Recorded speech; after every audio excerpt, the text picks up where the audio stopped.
Alright, so we're back once again, and today what we're going to be talking about, as you probably expect, is Arms Race has come to World of Warships once again, and as you'll see, the Shimakaze smoking up to the right of the screen is what you're going to expect in this game mode. Now, that being said, it is a little bit different to other arms races. In the past, it is 12v12. I think past seasons were 7v7. Not 100% sure, but it was around about 7v7. So basically this is going to be like a normal game or a random battle with the addition of it being ranked. And there's going to be little capsules you can capture, which I suppose makes it a little bit different from a random battle, but generally the playstyle is going to be exactly the same. You're going to have a load of people playing like clowns and crying when they don't win. Anyways, and I'm going to be one of them. But that being said, before we get any further into the game, I want you to keep an eye on the Predator Globe, which is right here, and the Spurgone. Just keep an eye on their movements throughout the entirety of the game. I think you'll get a little bit of a laugh out of it. That being said, I don't know why Wargaming decided to do this. I don't know what appealed to them about, the 12v12 game mode versus, any other game mode. As we take a little chunk out of the enemy Shimakaze. But to me, what I would think about this is that it could be indicative of longer term plans. Maybe they want to actually introduce like a, how do you want to say it, like a ranked game mode. And they're kind of feeling it out by, adjusting random battles a little bit, keeping the same kind of format, but just adjusting it a little bit, just to see how it's received from the player base. Now, myself, I love ranked game modes. It's one of the main selling points for a game, if it has a ranked game mode, so I can actually compare myself against other players, and it also gives you a sense of actual improvement. So I love ranked game modes, and I'd love it if they had a permanent ranked game mode in this game, but they don't, so I have to make do with these little snippets that we get throughout the year. That being said though, the 12v12 format is really problematic. It takes, I think at maximum you're going to want 8 ships in a ranked game mode. Maybe 9, but 12 is just way too many.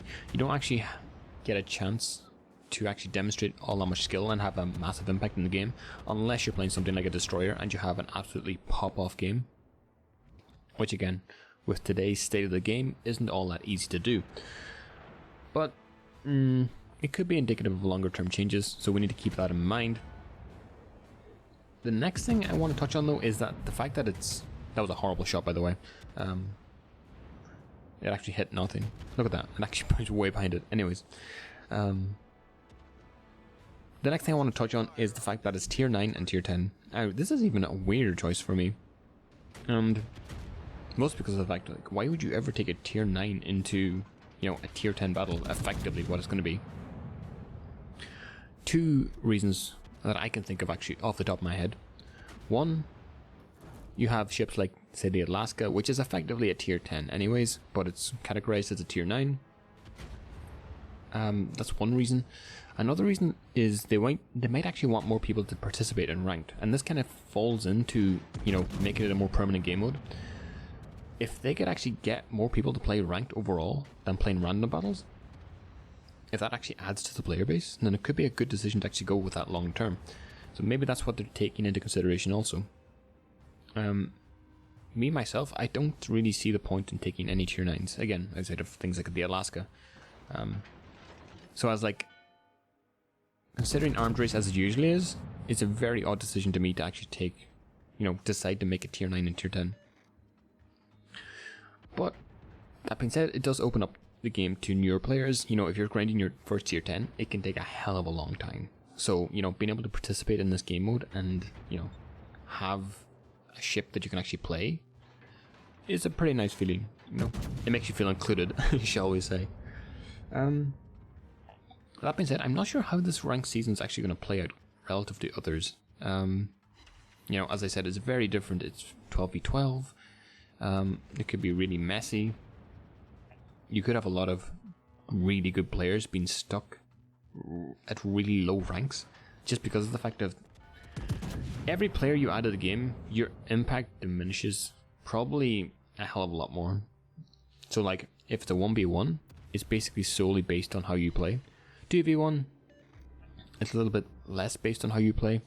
3v3, it's, you know, it goes exponentially less. Your impact is exponentially less important the more players are introduced in the game. So making it 12v12, you know, I've seen really good players go, you know, 8 losses in a row in 12v12 game modes. That doesn't really happen all that much in 7v7s, outside of like really strange outliers. But yeah, again, you have irrevocable ranks from I think tier 9 to tier 8. I think the first 3 are irrevocable anyways, so that should help a lot of the process.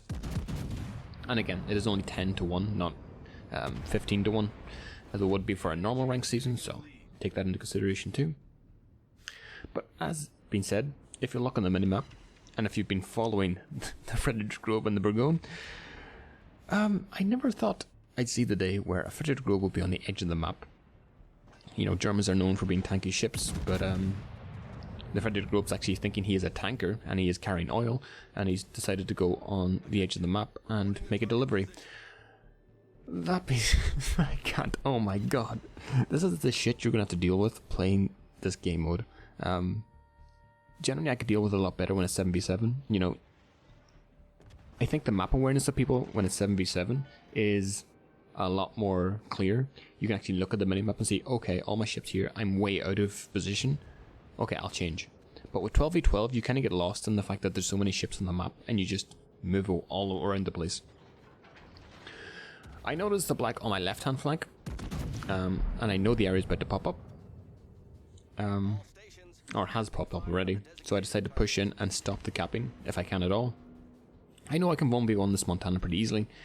I basically want the Worcester to push in and kill this black. If the Worcester kills the black, as the area just pops up, then I can just free farm this Montana all day long, especially with the help from the Moskva going bow in, and we can just basically gain control. And any ship that pushes through this little chalet here gets absolutely decimated, either by my HE or the Worcester getting a full broadside on it, or the Moskva again pounding it right behind me. Now this would be a hell of a lot easier if our 2 battleships weren't actually so far out of position. As it is, we're basically fighting against the tides, hoping they don't actually push really aggressively. As a random thunder sails full broadside, which is very strange because he definitely had vision of me, and this is definitely not something you do if you have vision of a battleship in my position. I have no words. This is extraordinary.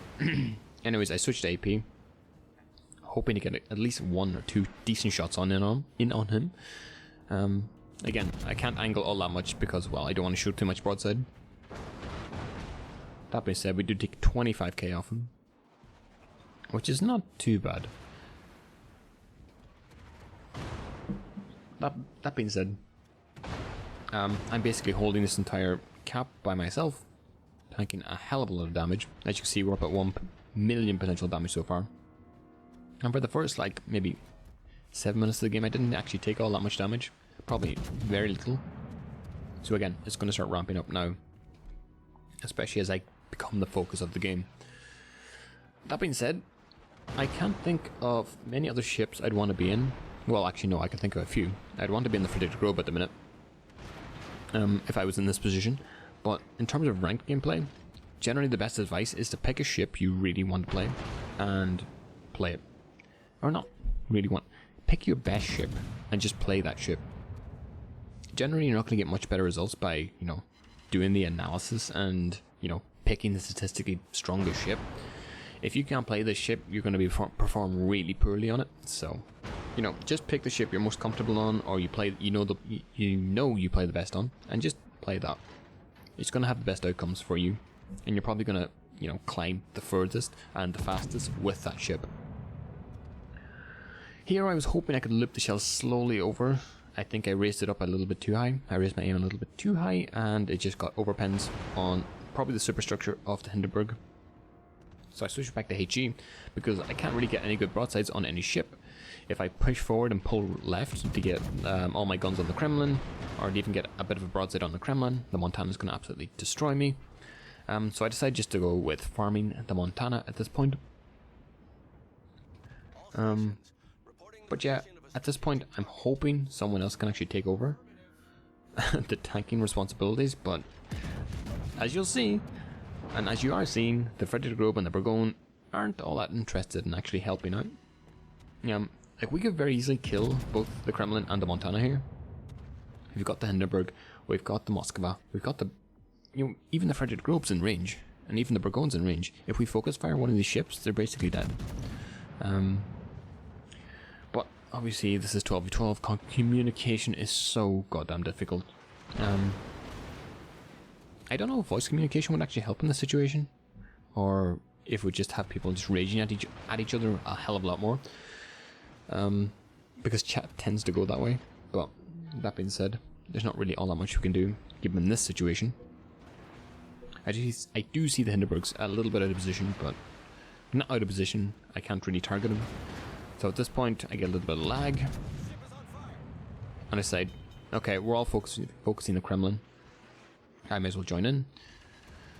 We get 2 fires and 6k, which is pretty nice. We're up to 171k, which is pretty nice. At this point, I see the Montana on my left-hand flank. So I'm pretty much done for. There's not all that much I can do. If I turn left to, angle against the Montana, the other Montana on the other side is actually going to hit me. And meanwhile, the Kremlin's just going to be raining fire straight down on top of me. So, that being said, at this point, I get pretty animated. I decide my team has to push. If we push, we can easily win this game. Or at least not even push.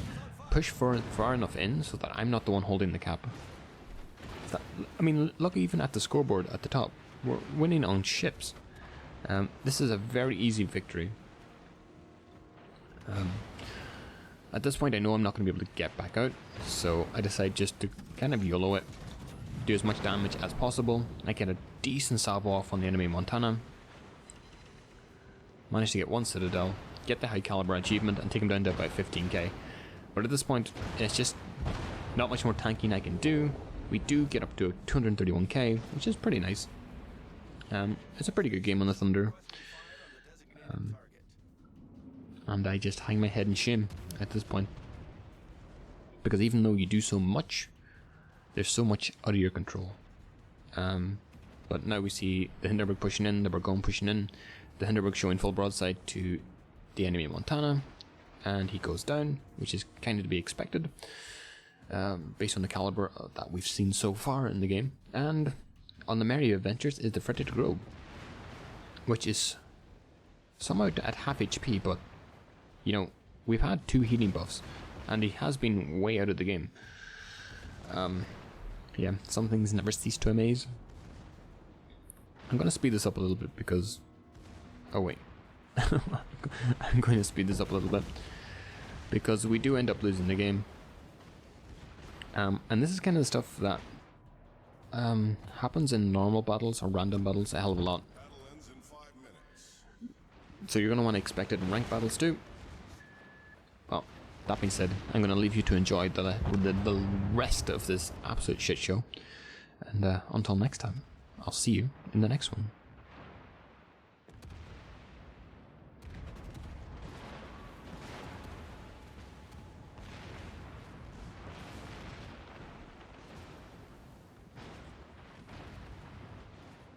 Seriously, Frederick Grove, what are you doing? Look at his positioning. It's insane. Okay.